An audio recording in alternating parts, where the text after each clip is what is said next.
விஸ்வரூபம் எடுக்கும் ஹைதி படைகள், ஈரானின் மாஸ்டர் பிளான் பிற நாடுகளுக்கு அச்சுறுத்தலா? செங்கடல் பகுதியில் ஹைதி படைகளின் ஆதிக்கத்திற்கு வலு சேர்க்கும் வகையில் சில திட்டங்கள் முன்னெடுக்கப்பட்டுள்ளன. இதற்கு ஈரான் பெரிய அளவில் காய் நகர்த்தி வருவதாக சொல்லப்படுகிறது.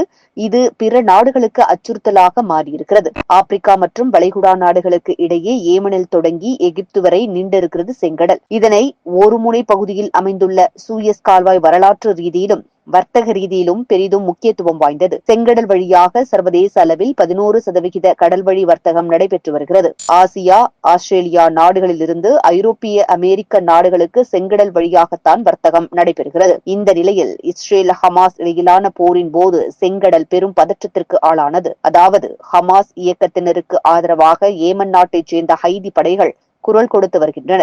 எனவே இஸ்ரேல் போரை கண்டித்து அந்த நாட்டிற்கு ஆதரவாக செயல்படும் நாடுகளின் கப்பல்கள் செங்கடலில் பயணித்தால் அவற்றை குறிவைத்து தாக்கும் செயல்களில் ஈடுபட்டு வருகின்றனர். இந்த விஷயத்தில் அமெரிக்கா, ஐரோப்பிய கூட்டுப்படைகள் பதிலடி தாக்குதல்களில் ஈடுபட்டனர். இருப்பினும் தங்கள் அடாவடி நடவடிக்கைகளை ஹைதி இயக்கத்தினர் நிறுத்திக் கொள்ளவில்லை. இவர்களின் பின்னணி ஈரான் இருப்பது கவனிக்க வேண்டிய விஷயமாக இங்கு பார்க்கப்படுகிறது. ஆயுத உதவிகள் முதல் பொருளாதார உதவிகள் வரை அளித்து ஊக்குவித்து வருகிறது.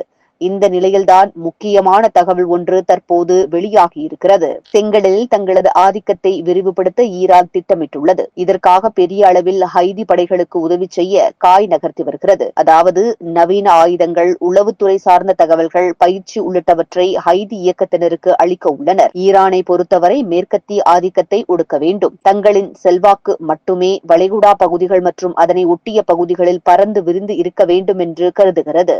இதற்கு ஒரு கருவியாகத்தான் ஹைதி இயக்கத்தினரை பயன்படுத்தி வருகின்றனர். இந்த நடவடிக்கை அமெரிக்கா, ஐரோப்பிய நாடுகளுக்கு தலைவலியாக மாறும் என்று கூறப்படுகிறது.